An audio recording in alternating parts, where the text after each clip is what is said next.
Muted.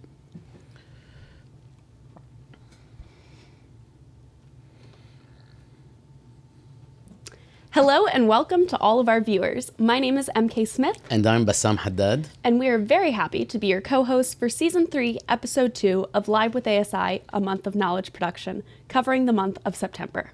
We have an excellent show today that we are pulling together via script right now. Yes. And well, let's do the intro because... Why not? Yeah, let's do the intro. Okay, go ahead. Okay, now we continue. Okay, so yes, we are covering the month of September, and now look at that, it's the intro. That's what you're supposed to do.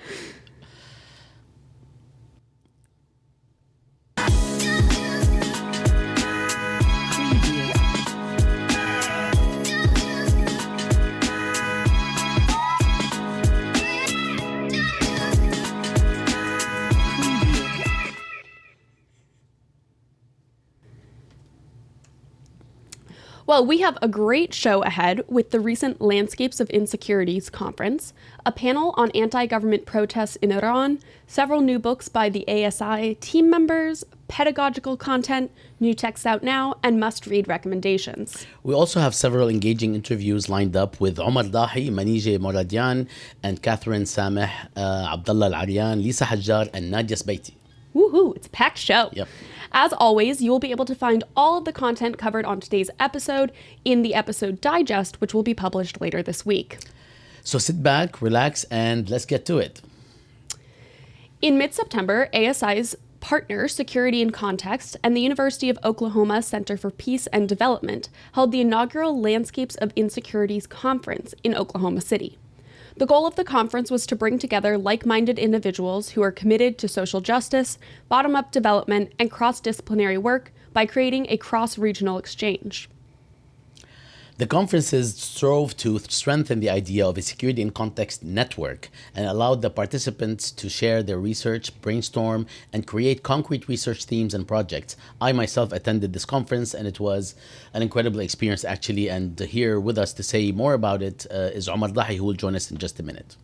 Yes, so we are very fortunate to have Omar here with us today, who is the Security in Context Project Director, as well as a Professor of Economics at Hampshire College and Jadaliyya co-editor, to fill us in on the conference. Welcome, Omar. Good to see you. Hi, thank you for having me.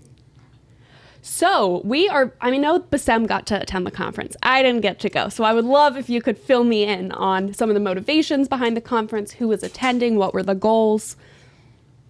Sure. Yeah, I'm very happy that Bassam was able to come, and he was one of several people who really came from the U.S., but also outside the U.S., from South America and elsewhere in Europe as well, who really came together for our first in-person big meeting since the pandemic. So this was important for us on many levels. For that, which is really significant because a lot of the work of this project is really built around critical, sensitive issues of rethinking policies of security, rethinking militarism, policing, securitization from a comparative perspective.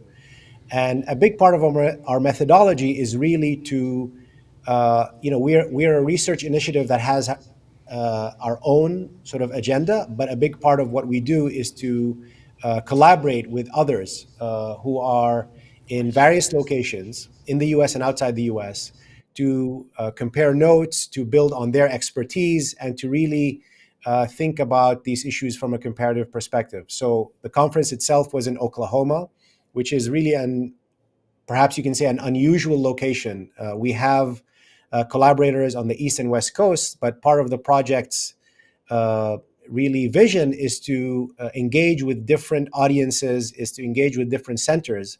And our partners in Oklahoma were the Center for Peace and Development at the University of Oklahoma, who do a significant amount of work on peace and security in sub-Saharan Africa. So really the conference was a chance to connect, to build on the work that we've done so far, and also to think about sort of our plan for the next 2 years.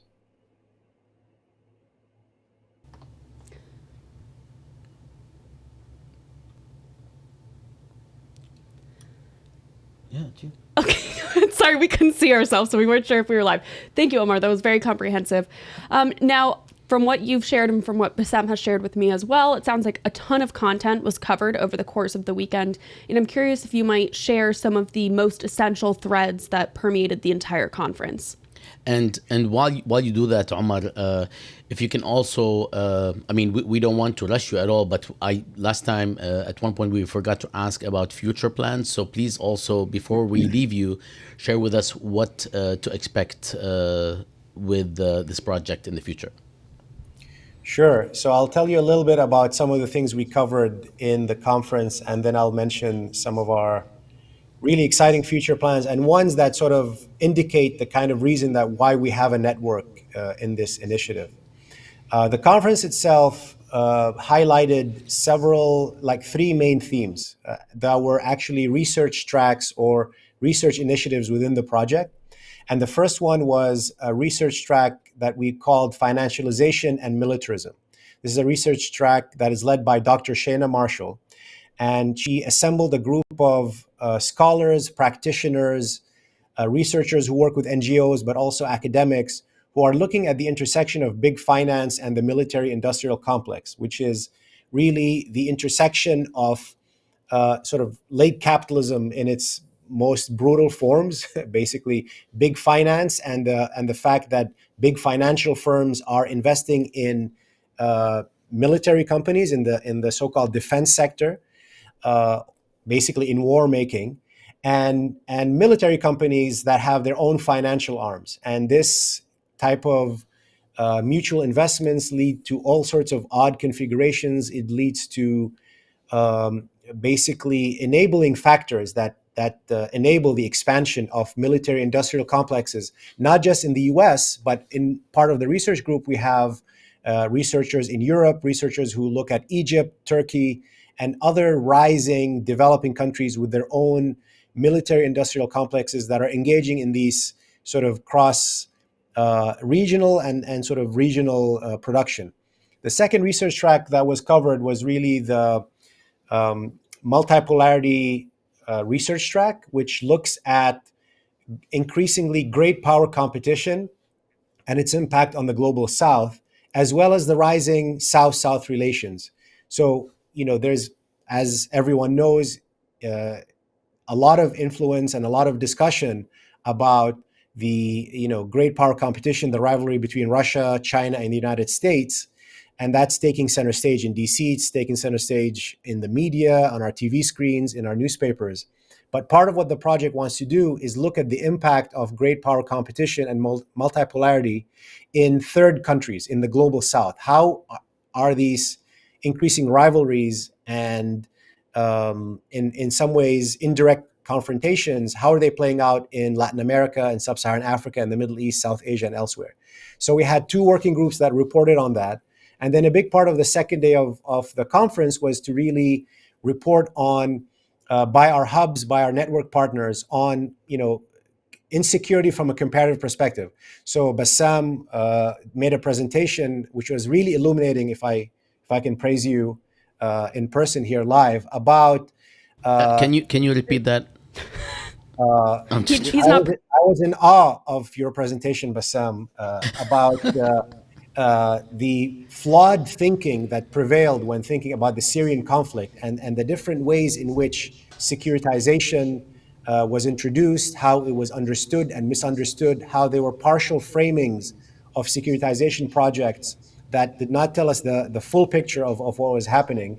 I don't want to reduce or simplify that talk, but it was exactly the kind of work we're trying to do. And there was a similar presentation from a colleague of ours, Dr. Fernando Brancoli, about Brazil, for example, that talked about the rise of Bolsonaro and Bolsonarismo with its own militaristic securitized project, as well as its incredible affinity to Israel and its sort of collaboration and militaristic language and sort of mindset and disposition. So it was a chance to hear sort of from the network directly about their own experiences and their own projects. So those were the kind of things that we did in the conference itself. Moving on to some of our next projects or long-term plans. As I've said on the show before, we've recently launched a blog called Global Insecurity, which you can access if you go to our website, where we're really trying to feature shorter pieces, hard-hitting pieces about things in the news cycle that reflect our perspective, that really provide an attempt to deconstruct things related to security and insecurity that are in the news, but from a very critical and alternative perspective that helps us fulfill our mission in redefining the terms of discussion about security. And we have one that's coming out shortly about the Brazilian election that I would hope people can check out. It's going to be published in the next 24 hours. We have our ongoing podcast, but I want to talk one last item, if I can just say, in terms of future plans, about a very important research project that is a more long-term research project, which is a collaboration between Security in Context, the Arab Studies Institute, and the Syrian Center for Policy Research about measuring insecurity. And I think this is going to be an interesting contribution, not just from a thematic perspective, but from a methodological perspective.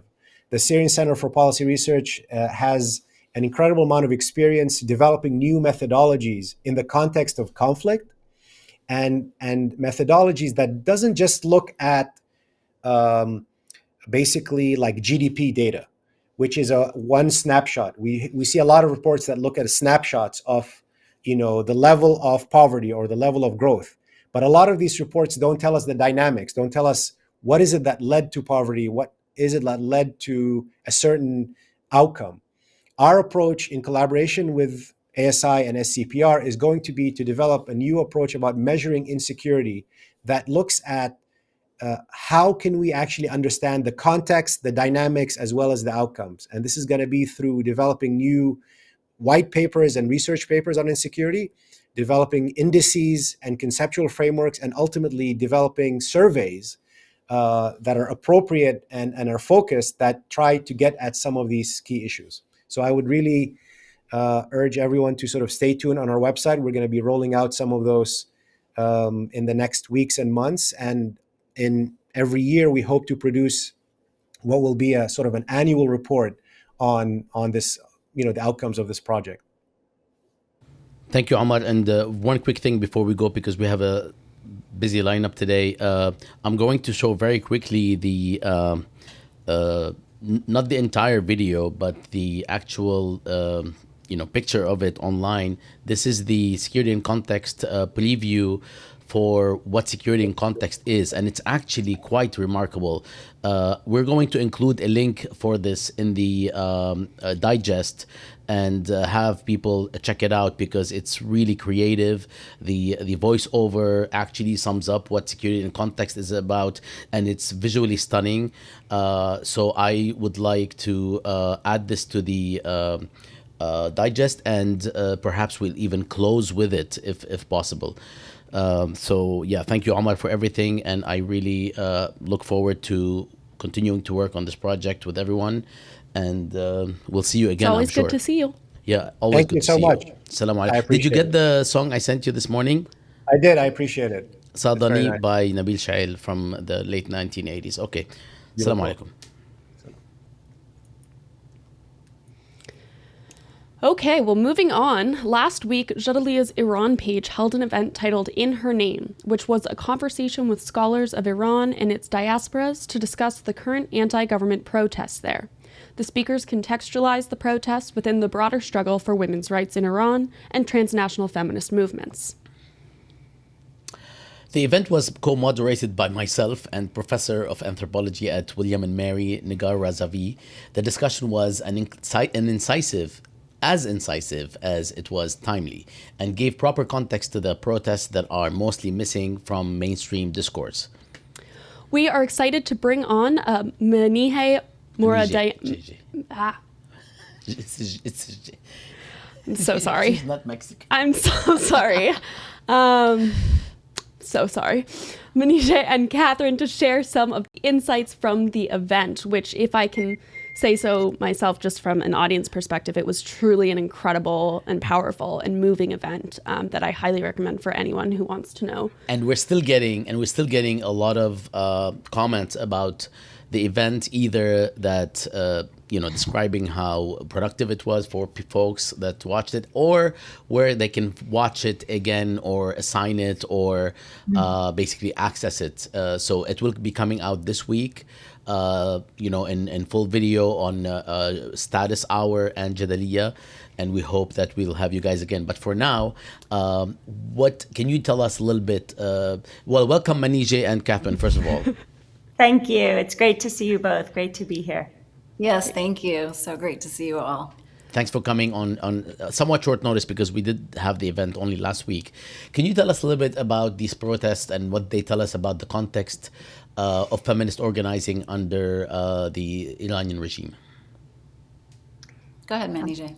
Sure. Well, these protests, in fact, one of the main questions that our event took up last week was what makes these protests qualitatively different from some of the protests, even very large-scale protests that we've seen in the past. And that really is that these protests were sparked, of course, by the death in custody of a young Kurdish woman, Mahsa Jina Amini, who was basically detained, harassed, and then beaten to death by the so-called guidance police or morality police, depending on how you want to call it. And this was, of course, the spark that just unleashed just a massive pressure that has been building up in the society. And what we discussed on Wednesday is that what's really fundamentally different about these protests is that the state imposition of hijab is a pillar of the Islamic Republic. It's not a side issue.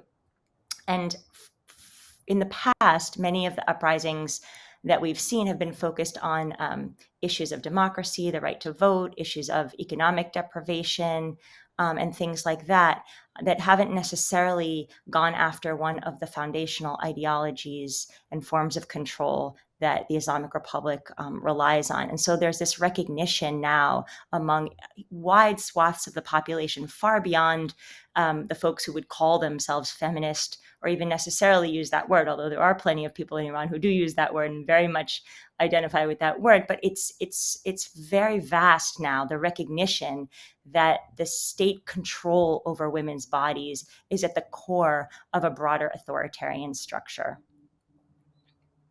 Catherine, do you want to jump in? I would just add that, the break also is in the kind of feeling and exhaustion over particularly the last 4 or 5 years that, the reform strategies of the 90s and the 2000s and, into the last decade, while they've made substantial inroads, they've been effective in many ways, mostly in bringing the issue of sort of feminism and women's rights to the broader society. They're sort of at a dead end. And so the kind of unwillingness of people to keep struggling along this path, but to actually do something far more radical, which is to say that the whole system needs to change. That's also a kind of key departure from previous periods.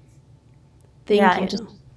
The only thing, if I can add, Absolutely. is that because the person who was killed, whose death sparked this uprising, is Kurdish. This is extremely significant because there has been, a 43-year campaign by the central government against the Kurdish people, and the protests actually began in the Kurdish region of Iran and then spread. So there's also a kind of newfound unity and connection that people are making between the systemic oppression of ethnic and religious minorities and the systemic oppression of women. And so this is also really historic and powerful. Absolutely. Now, as I can imagine is no great surprise, Western media is largely focusing on and making this an issue of hijab, focusing solely on the issue of veiling within Iran and in the greater context of the region. I'm wondering what you might be seeing in terms of transnational activism that might be most effective. I know that there was a day of action yesterday, if I am correct. Just what are some of the things that, in your opinions, are being done well? I mean, I think there's a lot of good news right now. First, while some media has focused very narrowly, I think that there has been a kind of penetration of a transnational feminist analysis even into some of the mainstream media sources. So I think it's mixed, but the day of action yesterday, it was a whole weekend of action, but the day of action yesterday was a specific call from Iranian feminists to stand in solidarity with them and with the people of Iran. And I think many of us went to actions, and the kind of demands at the actions were about, we're very clearly, explicitly feminist and informed by a kind of transnational feminist political and intellectual tradition that has been very alive in the last decades, and is sort of being renewed here in a certain sense. So many feminists from South Asia, from Sudan, from Afghanistan, have sent solidarity statements to the protests, and I think Jadaliyya is going to post some of those at some point. But I've been having conversations with some feminists in India who saw our conversation and who just immediately felt a kind of connection to the issues we were raising, that you can, that the connections between the sort of regulation of women's bodies and patriarchal authoritarianism is, a set of issues around which many people in many places can organize and connect to, and that this is not about, a particular, Muslim government. It's also about a Hindu nationalist government. It's also about a secular Christian government. It's about the sort of construction of patriarchal states and the ways in which they secure their kinds of understandings of citizenship along axes of gender and also race and class. And so I think these are the kinds of conversations that are unfolding, and they connect up with just a kind of widespread global dissent against this kind of state violence, this kind of patriarchal authoritarianism and conception of national belonging. And there's a real desire to resist this, to come up with another way of organizing our lives that is, happening in Iran and is happening in many places. But I have heard a lot from people who say they're inspired by the conversation to think in these nuanced ways and to think deeply about what is it that we're trying to build here, and how is that an international, transnational project? Yeah, and I think being here in the United States, where we've of course seen decades of Islamophobia, war and occupation of Muslim countries, it's been really important in terms of building transnational feminist solidarity, as Catherine was discussing, for those of us located here, to be very clear that the movement in Iran is targeting compulsory hijab. It's targeting a pillar of state ideology and violence and violent control, over women's bodies. This is not about a universal hijab. There is no such thing, of course. And so what we've tried to say on some of these protests is, the same way that we have to support the right of women in Iran to control their own bodies and not wear hijab if they don't want to, we have to support the right of, women in the West to wear hijab and have that control over their own bodies against the kind of Islamophobic, stigmatization and sexism against Muslim women in these parts of the world. So we have to be able to combine these and see them as, a principle that women can decide for themselves, must decide, their own future, their own fate, how they move through the world, have complete control over their bodies. And as Catherine said, that resonates deeply, I think, with women all over the world.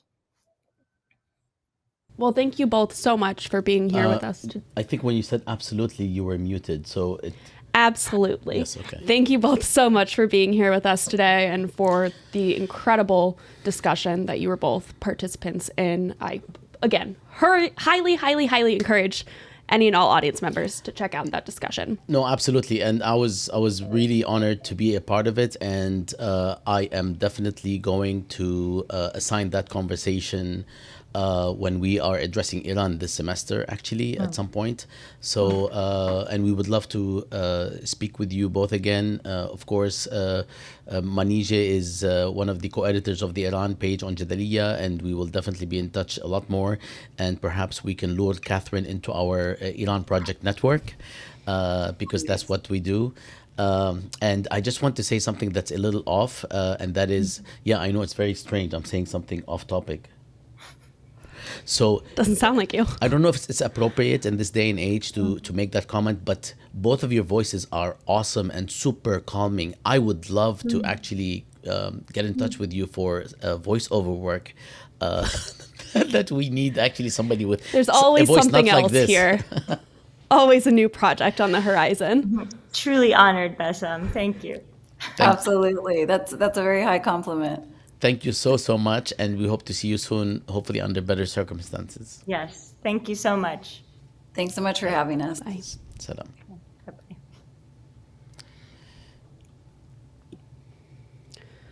Wonderful. Well, we have another great book coming out by a beloved ASI team member, Lisa Hajjar, who is a Jadaliyya co-editor and professor of sociology at the University of California, Santa Barbara. Lisa's new book from the University of California Press, titled The War in Court: Inside the Long Fight Against Torture, traces the fight against U.S. torture policy by lawyers who brought the war on terror into the courts. This book outlines why challenges to the policy of torture had to be waged on the legal terrain, and why hundreds of lawyers joined the fight and were able to force the government to change the way prisoners were treated, and focused attention on state crimes perpetrated in the shadows. And in just a moment, we'll have Lisa on the show to tell us more. Welcome, Lisa. I have to tell you, I have been looking forward to this book for so long, probably since the first time I met you and I heard that it was in the works. I was so excited about it. So top of my reading list, and welcome. Yes, welcome, Thank you. Lisa, and welcome, Lisa, and it's really great to see you again. I haven't seen you for quite a while, and there seems to be is that God behind you with the light? Or I don't have a good set like you. It's just my living no, room. it's actually really inspiring. Yeah. Gifek, how are you? Good. Thank you so much, MK and Bassam, for having me. Of course, of course. We're so excited about this text and looking forward to hearing more about it. So we were wondering if you could tell us a little bit about what motivated you to delve so deeply into the topic of the fight against torture in the U.S. Now and before. Yes. Yeah. Well, what I often jokingly say is that I was doing torture before it was cool. Like I became interested, in torture, when I was a graduate student doing research on the Israeli military court system in the West Bank and Gaza, which was the subject of my first book. And I learned that torture makes the Israeli occupation go round, or at least it did, in that period when I was working on it. And when 9/11 happened, some of the things that both Bush, but particularly Vice President Dick Cheney said in the days after 9/11 made me realize that the United States was going to follow the same torture trail that Israel had done, which indeed it did, and often emulating Israeli government efforts to kind of legalize torture. And so from the beginning, I was, really following what was happening. And the first fight, against what was still utterly a secret policy and program was waged by the late, great Michael Ratner, who was the president of the Center for Constitutional Rights, and a couple of death penalty lawyers, Joe Margulis and Clive Stafford Smith, when they decided very early on, Guantanamo was opened in January 2002, and in February 2002, they brought a lawsuit against President Bush for secret detention at Guantanamo. And so that was sort of the fight. I mean, they didn't even know that torture was going on because everyone at Guantanamo was held incommunicado. But as things went on, just really what happened was that case, Rasul v. Bush, predictably lost in the lower courts, But then in 2004, and I would just say like three events happened in 2004 that completely shifted things in terms of, sort of breaking out into this real fight against torture. One was the Abu Ghraib scandal, which was a result of torture by U.S. soldiers of Iraqi prisoners in the Abu Ghraib prison. That was April 28, 2004. That led to pressure on the Bush administration to provide Congress with information, which resulted in June of 2004 in the release or leaking of some official memos, which were instantly referred to as the torture memos, which revealed what I had suspected, was that torture was authorized from the top. And then several weeks later, the CCR, Center for Constitutional Rights, won. They beat the Bush administration in the Supreme Court. And it was that confluence of events, like that U.S. government was torturing people, that government lawyers and officials had authorized it, that galvanized lawyers to really start volunteering to represent Guantanamo detainees and so on. And so it was really this kind of sort of momentum that goes on. But part of what the book talks about is, I really kind of trace everything, over a 20-year period, in the sense that my elevator bullet point about what the book is, it's the anti-torture history of the war on terror. And so I also look at the role and the collaborations of military lawyers who were assigned to defend Guantanamo detainees who were put on trial. And just one thing that really comes out, and which I try to talk about or really tell the story of, is the way that so many American lawyers who'd never even thought about torture before, had no experience with torture, were kind of learning on the job, and the impact that realizing that the U.S. government was torturing people as a policy and not, and really horrific forms of torture had very profound effects on people's own personal and professional, lives and identities. And so that's part of the story that I tell in this book. Wonderful. Thank you for that recap. It certainly has us all very excited. I've used that word so many times today to explain this text, but excited. But and MK was like, couldn't stop telling me as you were talking, I want to read this book. I want to read this book.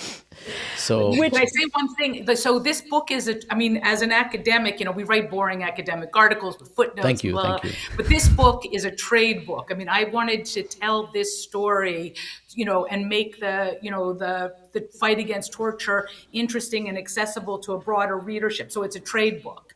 So I think that people will hopefully find it, kind of something like a page turner. And a lot of people, by the way, a lot of academics are moving to the trade book approach because of various reasons, including, and I don't know why it took like 50 years.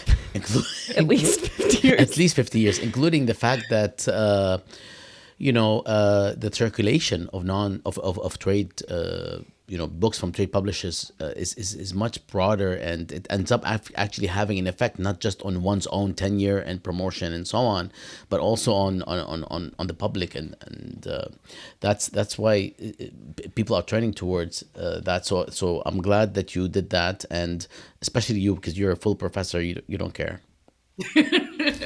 World is your oyster. My next book is going to be about. Spoiler alert, Kissinger. Oh, yeah. Ready. It's going to be a murder mystery. Well, you know what, Lisa, I've been hearing you talk about Kissinger for the past, since I've known you, maybe 20 years. So we're looking forward to that. And we thank you so much for joining us. And I look forward to seeing you again in your neck of the country. Neck of the country? Okay, Neck of the woods. Say one thing? I know, but I don't want to say neck of the woods. It's okay. Yes, yeah. Lisa. No, One thing I would say is- hang on. Lisa, can we finish this, please? Me and... The day Kissinger dies, look on Jadaliyya, because the obituary I wrote in 2016 and just waiting, it's called Henry and Me. Will be Oh, you think he's going to die before us? Might be immortal. I don't know. But Yeah, thanks for having me, guys. that is actually my first memory of Lisa. We're in... Hello? Okay. My first memory of Lisa is we were in a meeting and she mentioned something about how she had the Kissinger obituary ready. And then I went into the Jadaliyya editing software and I looked, found it. It was ready. See you soon, Lisa Habibti. Salam. Okay, now we will give you a brief interlude. Oh, which one do you want to go with? Let's promote status. Okay, let's do it. Why not?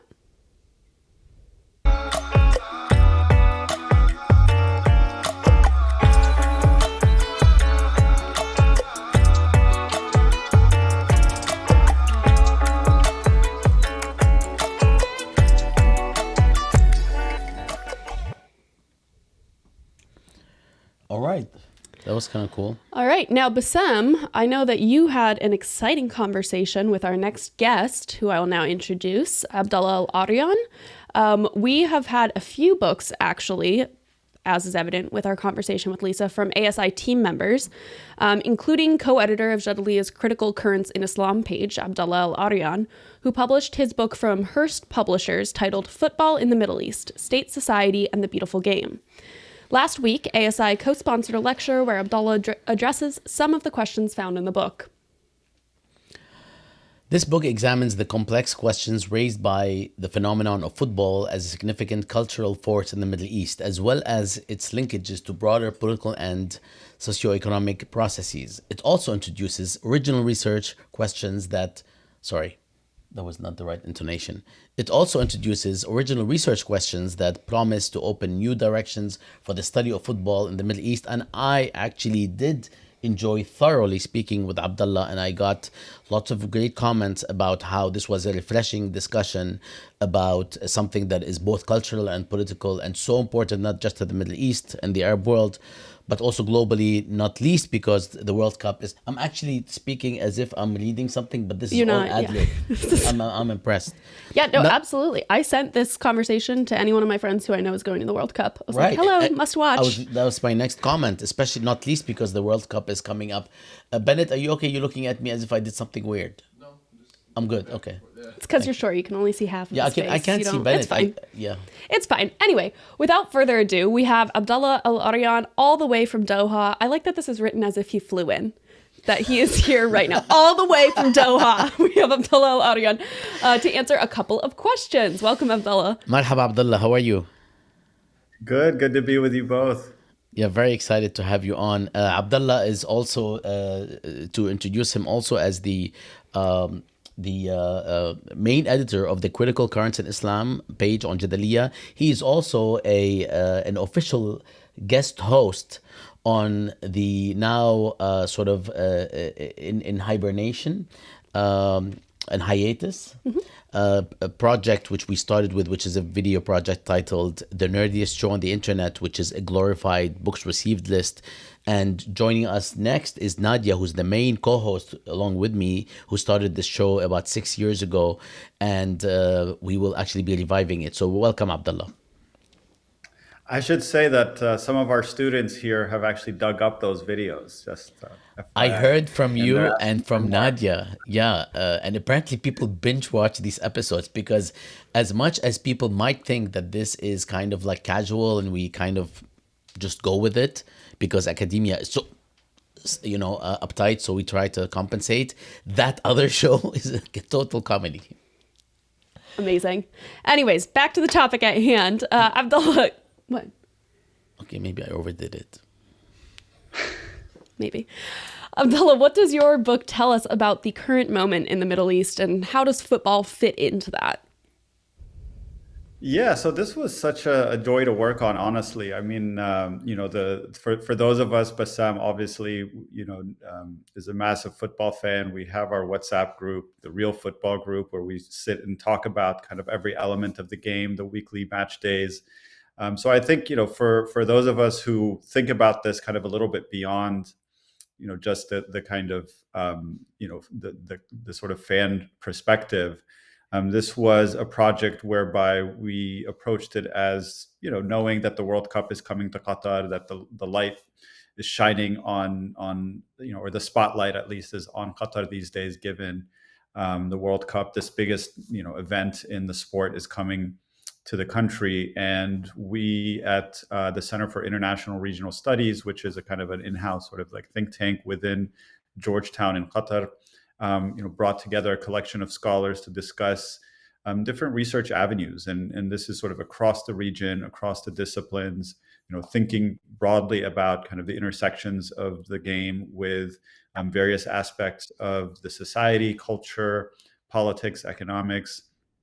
And I think we produced this volume in part to offer a little bit of context, especially for those people who have a lot of questions about not just the World Cup being hosted in an Arab country for the very first time, being in the Middle East for the very first time, but thinking much more deeply about the history of the game in the region and the way that it actually intersects with so many different other elements of Arab, Middle Eastern, Turkish, Iranian. So there's been a number of different scholars who've kind of emerged, and um, can are we frozen? Sorry, you just froze there for a minute. Oh, and now you're muted. So basically, it froze for a second, but now you're fine. It could be Okay. something on your end or our end. We are not certain. Okay. Well, yeah, I mean, I'll just go with a very quick description. The book basically is made up of 12 chapters that cover different elements. There's an attempt to try to offer some historical perspective. So there's a chapter, for instance, that goes into the foundations of the Egyptian Football League and the way that that intersects with the struggle against colonialism and the emergence of Egyptian nationalism, and even kind of the point of intersection as far as what constitutes the nation in Egypt, at a point where Egyptian politics tends to overlap with a lot of the competition over things like the various teams and the actual creation of the league. There's a number of chapters that look at kind of the state instrumentalization of football, and on the flip side, looking at how different social movements have also found through football a form of empowerment. So thinking about the Hirak movement, for instance, in Algeria over the last few years, that relied very heavily on fan organization, but also things like art displays from football matches, songs and chants, so forth. There are chapters that look at kind of some of the broader social implications. So things having to do, for instance, I mean, given what we just heard about what's happening in Iran, looking at the denial of entry of female fans into Iranian football stadiums, something that's been a long-term struggle that's only recently reached the point where Iranian women have been finally given the opportunity, although it hasn't come without a major cost. It continues to face certain hurdles, as we can see. There's also a chapter that looks at the trivialization of women's football in the Turkish context. There are chapters that look at the experience of Palestinian football players within Lebanon, where, of course, they're refugees and subject to a number of constraints. There's a chapter that looks at the BDS movement and the question of football and the way that football has been a site of mobilization around justice for Palestine. There are a number of other chapters that kind of look more generally at the question of football in the Gulf, specifically given what we're seeing with the World Cup, the question of migrant labor rights, and the question even of kind of the emerging fan culture, and even the media landscape, looking at things like the role of networks like beIN Sports and the way that they're monopolizing in many kind of media markets, the broadcasting rights for how people even experience and watch the game across not just the Middle East, but even beyond. So the book, I think, does a good job of trying to kind of cover as many different elements of these questions as possible, but also showing the fact that this is not just about the region, but really kind of a sign of a broader set of global phenomena. Thank you, Abdullah. We have one additional question for you, and that is we'd love to hear your take. Let me make sure we're good here. We'd love to hear your take on what the book tells us about what's going on in the region today, and how maybe football fits in that context, if at all. That is the question I Yeah, I just mean- asked Yeah. to get us here before, so I don't want to force Abdullah to answer it all over again. I was fixing the camera. I apologize that this was actually somehow it got live and it wasn't It's no supposed to be problem. live. It's no problem. Apologies. But we do have another question for you. Yes, we do. Which is, obviously you have shared with us all of the different aspects and areas of research that are featured in this book, and it covers huge amounts of disciplinary and thematic topics. But I'm curious if you could tell us, in the process of working on this book, was it made apparent to you anything that's really lacking in the study of football? That's a very good Yeah, I question. mean, I think in a lot of ways, this is very much a budding field. I mean, there has been some really important contributions, I would say, especially over the last kind of 2 decades or so. Certainly now, I think there is much more of a shift for obvious reasons toward the role of the Gulf and Gulf states in particular, and oil wealth in particular, in terms of the way that it's showcasing itself, not just within Middle Eastern football, but becoming either a host for mega events, as we're seeing with the World Cup, or with a number of other kind of regional tournaments, the Italian Super Cup, the Spanish Super Cup, all of those were hosted by Saudi Arabia in the last couple of years. But even thinking kind of beyond that, as far as the kind of the political economy of team ownership and even kind of corporate sponsorship. So thinking about kind of the role of Qatar Airways or Emirates or Etihad Airlines, and the way that they're kind of playing a massive role in sponsorship of particular European clubs. And then beyond that, of course, the ownership projects of teams like Paris Saint-Germain or Manchester City, or more recently Newcastle United. And I think there's a really interesting set of questions there, as far as whether this. I think a lot of people would suggest that it constitutes sports washing, but I think beyond just the question of whether this is just an attempt to rehabilitate the Saudi regime, given kind of some of its more notorious recent policies and actions, but to what extent is this going further, not just in terms of cleansing the image, but really thinking about kind of making inroads in policy avenues. I think we've seen that with kind of the UAE government, for instance, in its role in lobbying the British government over the last kind of decade or so, in the way that Manchester City's board members and other kind of personnel within the team have played kind of a crucial role in some of those discussions, according to a lot of the reporting that we've seen. So a lot of this right now exists very much kind of in the realm of investigative reporting and journalism, but I think deserves a little bit more of attentive scholarly research and attention, hopefully going forward. Thank you, Abdullah, so much for this. And I assure you that we will be expanding our coverage of political, cultural matters, including things on football, not least during the actual World Cup. So we hope that you will be able to join us again.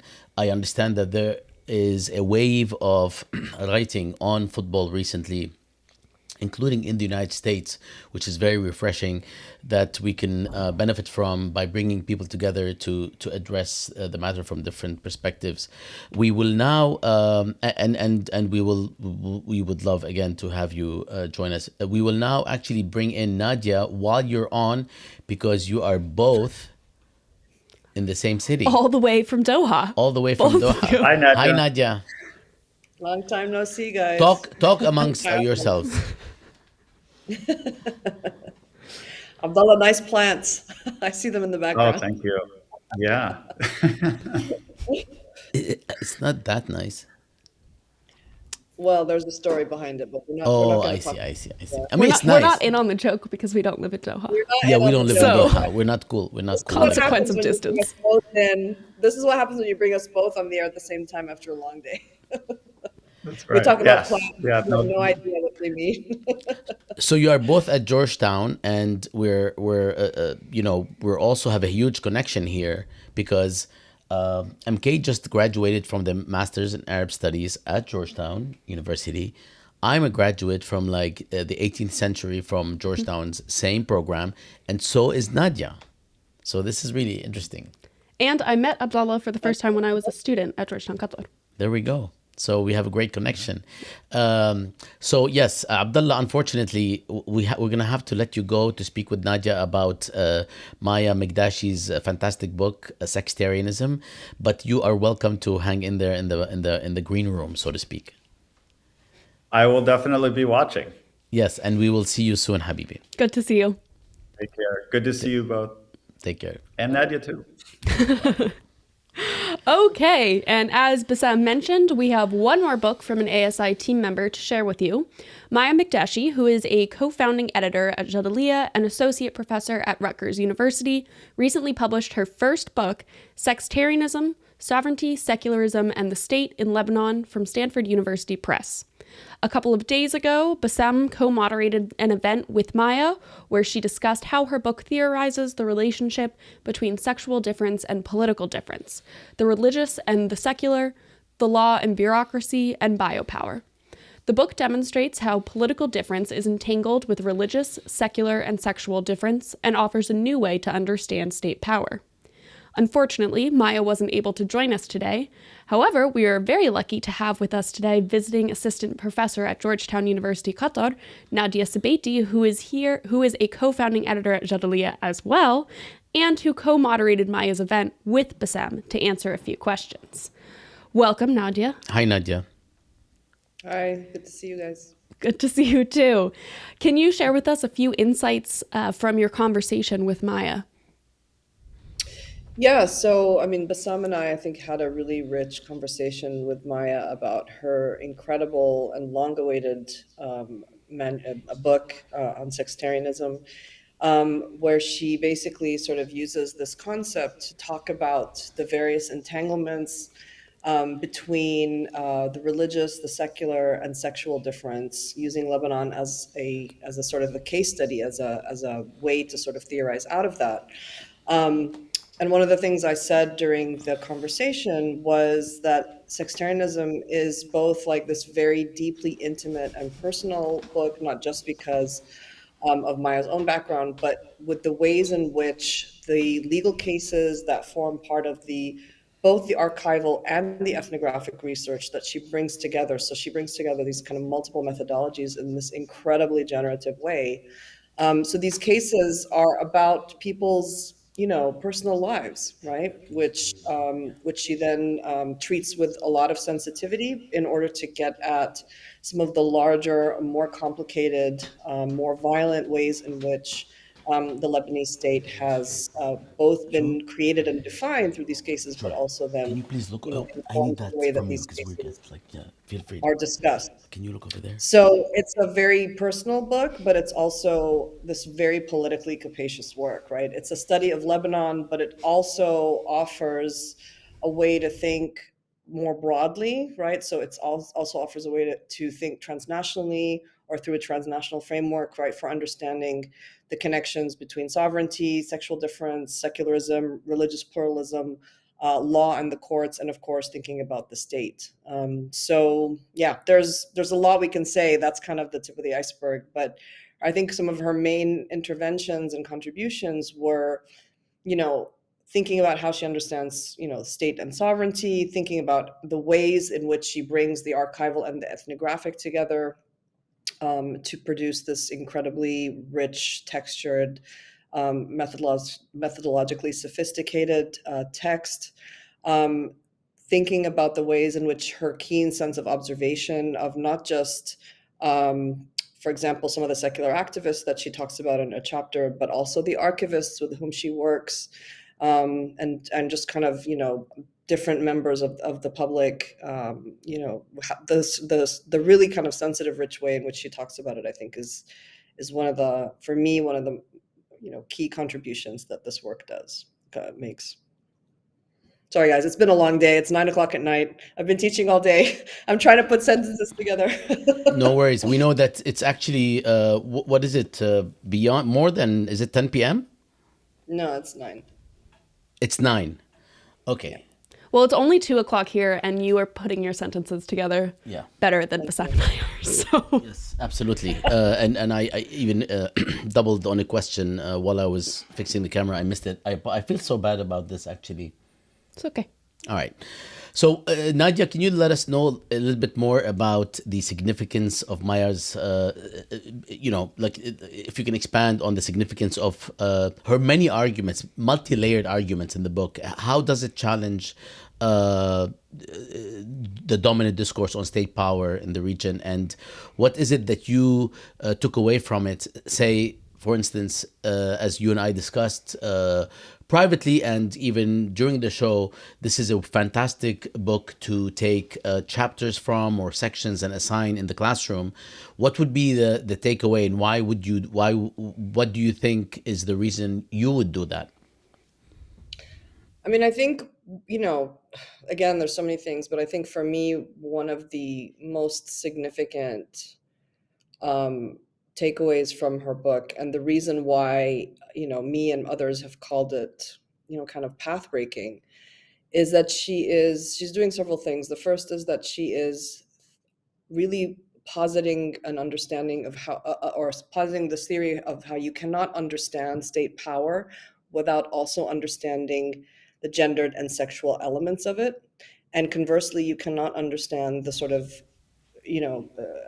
formulations of gendered identity and sexual identity without also understanding how conceptions of state power also inform it, right? So this is where that sort of entanglement between political difference and sexual difference really comes in. And so, if our fields were a little bit perhaps different, right, there would be a way in which this book would be essential reading in a gender course and also in a political science course, right? Apart from a history course, because she looks at archives, right, and theorizes archives and the creation of legal archives in a very sophisticated way, and also in anthropology courses because of the way in which she kind of marries, her ethnographic work, which is the sort of key methodological aspect for anthropology, with the archival. So there's all sorts of ways in which her book really stands at the sort of, center of, if we really want to think interdisciplinarily, right? I think her book is an excellent example of how this can be done, in terms of methods, in terms of sources, in terms of the theories that emerge from it. And so in that sense, it's, I think we need to start looking to texts like Maya's as a way forward to get out of, the sort of confines that a lot of our disciplines kind of box us into. And the last thing I would say about our conversation, which I thought was incredibly important and valuable, and which doesn't really get discussed that all too often, is the way in which, those of us who are writing about, really, unfortunately, any place in the Middle East, but not just in the Middle East, right, are oftentimes writing in the wake of wars, displacement, massacres, unfortunately, apart from the sort of headier aspects of, uprising revolution, and the impact that has on how we write and how we think, and also the ways in which it forces us to question the purpose of thinking, writing, and publishing about this, when things oftentimes seem so dire that it can be a struggle to sort of, to see our way forward. And so I think it's important to have that conversation because, we don't write in vacuums, right? Absolutely. Thank you, Nadia. Thank you very much for this. And we will definitely be having actually a panel of scholars who will be discussing Maya's book sometime in the spring, and we will update you on that. And thanks, Nadia, for always being a sport and joining us when we need to speak with you. And we will revive the Nerdies show on the internet, except that you won't be next to me here in the studio. You will be probably somewhere else, but we will do it. And I'm sure that you also have heard from folks. Actually, you told me about stories that people have seen episodes of it. So that's all very exciting. Looking forward to it. Good to see you. Likewise. Thanks, Nadia. Assalamu alaikum. Bye. And now, ladies and I'm just very excited. I need to take an enunciation course. No, you're perfect just the way you are. And now, ladies and gentlemen, which is apparently something that we're not supposed to say anymore. a friend of mine got in trouble in the classroom for saying this ironically, and I'm saying it ironically. And now, everyone, we are going to take a quick look at a quick promo for the Middle East Studies Pedagogy Initiative.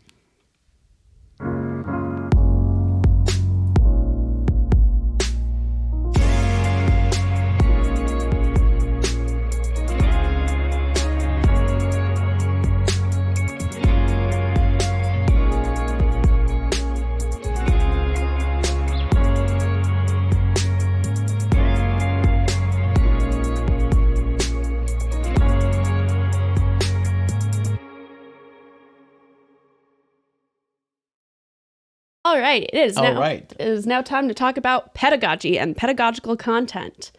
The Middle East Studies Pedagogy team, or the MESPE team, has published a new installment of the Engaging Books series. For those that don't already know, Engaging Books is a monthly series featuring new and forthcoming books in Middle East studies from publishers around the globe. Each installment highlights a trending topic in the MENA publishing world and includes excerpts from the selected volumes.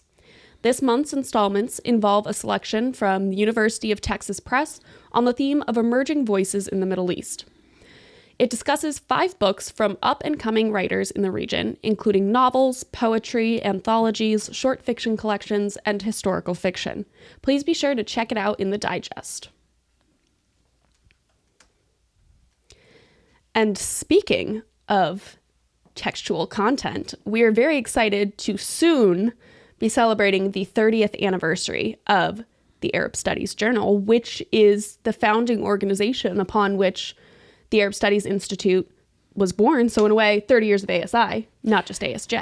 Absolutely. And we have an applause thing here. Did it come up? Oh, awesome. Hamad, is it up? People hear the okay.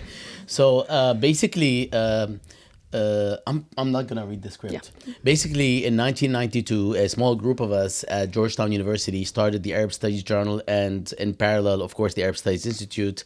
And this fall actually, marks the 30th year that we are operating, producing knowledge at various levels in text, audio, video forms, and holding events, and trying to increase the footprint of critical Middle East studies globally, not just in the United States, but also in Europe and the Middle East primarily, but also beyond.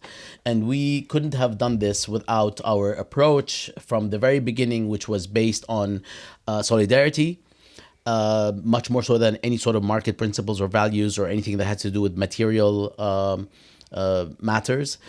Second, on volunteerism, we actually operated for 20 years without any kind of funding from anyone. We actually funded ourselves whatever projects we were working on, including the Arab Studies Journal, a peer-reviewed journal, the audio and audio-visual collective titled Quilting Point that produced documentaries on a global scale.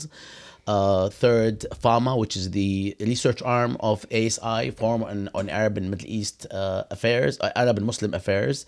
And then finally, Jadaliyya in 2010, before we received our funding, some support from the Social Science Research Council and Open Society, and then other sources, sort of sequentially after that.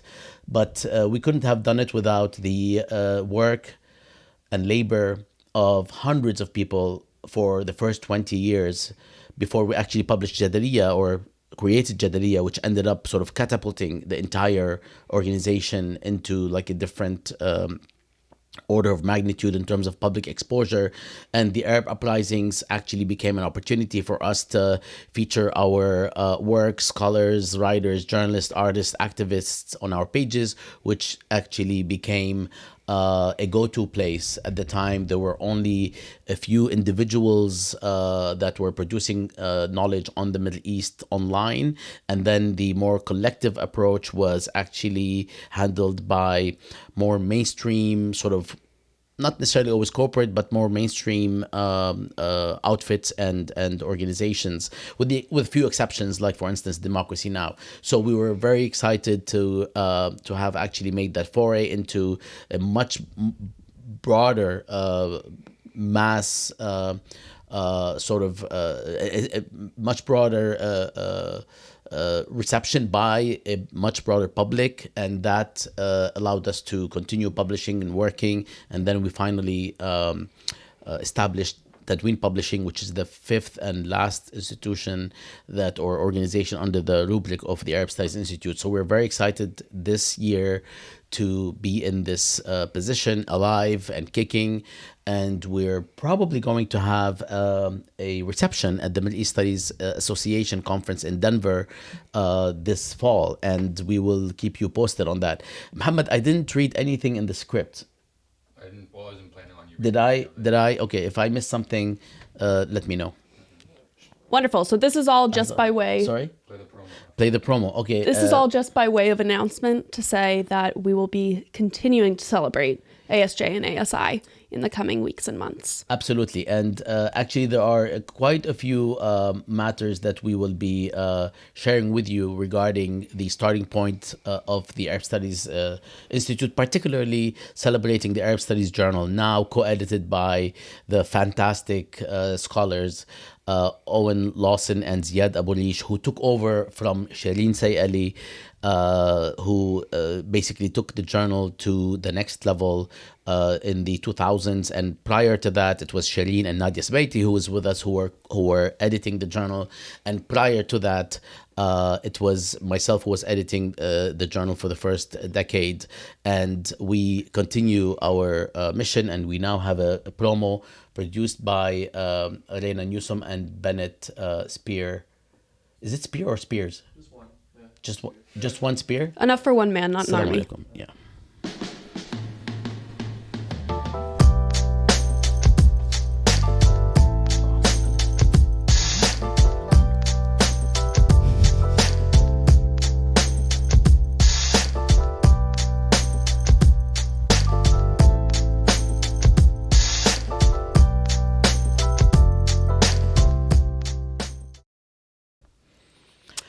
Next, we're going to go over some new texts out now. Absolutely. First, we have Ashjan Ajour's Reclaiming Humanity in Palestinian Hunger Strikes, Revolutionary Subjectivity and Decolonizing the Body. The text seeks to articulate the hunger strikers' own philosophy of freedom and the weaponization of their bodies. The book argues that the hunger strikers, in their interaction with the dispossession of the colonial power, invent technologies of the self to challenge and transcend the colonial power. Eleni Sentim, which is basically here, maybe I should do the... Eleni Sentim Zeleki.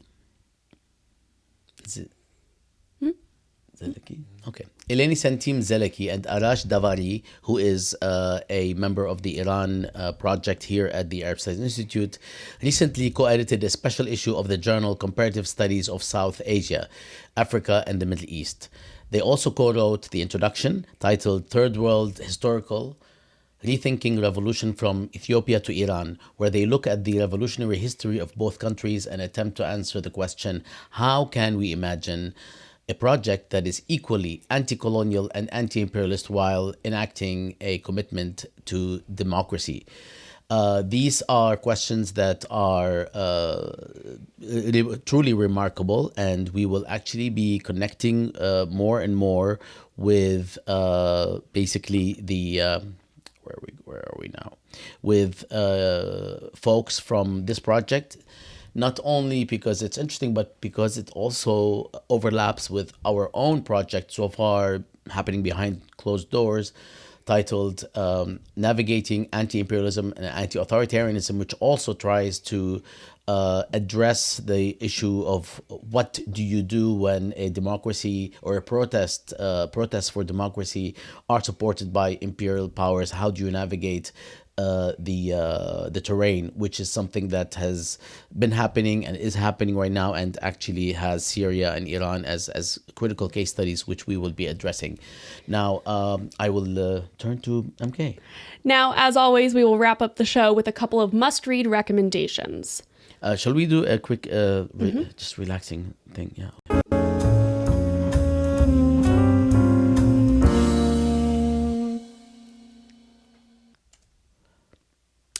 Okay, first, in a piece titled Contested Heritage, Paul Bowles and the Making of Music in Morocco, Benjamin Jones problematizes the decades-old ethno-musicological survey by Paul Bowles to save Amazigh folk culture and music.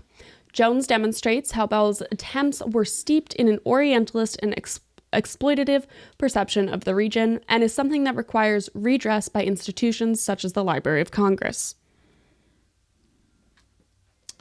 Jadaliyya's Arabic page published another... Oh, we have the wrong... Let's do this. All right. Jadaliyya's Arabic page published another installment of the On This Day series, which is a collaboration with the Lebanese As-Safir newspaper. This installment marks 11 years since 9/11 and features articles pulled from As-Safir's archives covering the attacks, their aftermath, and the effects on Arabs and the region. And that brings us to the end of our show, covering a month of knowledge production in September. Please be sure to check out the episode digest on Jadaliyya later this week for links to all the content we covered today. And we are also very thank you all. So I'm going to ad-lib. Is that okay, Muhammad? All right, thank you. And we will also be addressing bits and pieces of the various organizations, projects, and knowledge production throughout this year. Whether it is the main organizations that I shared, Arab Studies Journal, Jadaliyya, and so on and so forth, but also some of the projects that actually have allowed us to make an impact in the field of Middle East studies, including the Knowledge Production Project, the Middle East Studies Pedagogy Initiative, the Political Economy Project, and actually various other projects that we will be addressing in the coming months. So we hope that you will join us to learn more about these projects, learn how to join us and collaborate with us, and perhaps use some of the material and resources that we have produced for just basic learning or for your educational purposes, specifically assigning material to students in classrooms, which is perhaps one of the defining features of the Arab Studies Institute, which is basically that we get our material assigned in classrooms, perhaps at a higher rate than average, let's say. So we are very excited about that. And finally, thank you to all for joining us. We will see you next month for episode 3 of the 3rd season, where we'll be covering the spooky month of October. I just read that. I did not write it. It's Muhammad. Muhammad was, I think, born in America, so I would not use the word spooky. I've never used the word spooky except when I talk to my 8-year-old daughter. But thank you for making me look that I'm cool. Spooky. Okay. Is there anything else, MK, that we... ما في شيء. انت you wanna go home? Okay. I'm kidding. No, we all want to go home. All right. This is your home. You got nowhere to go. Okay. Assalamu alaikum.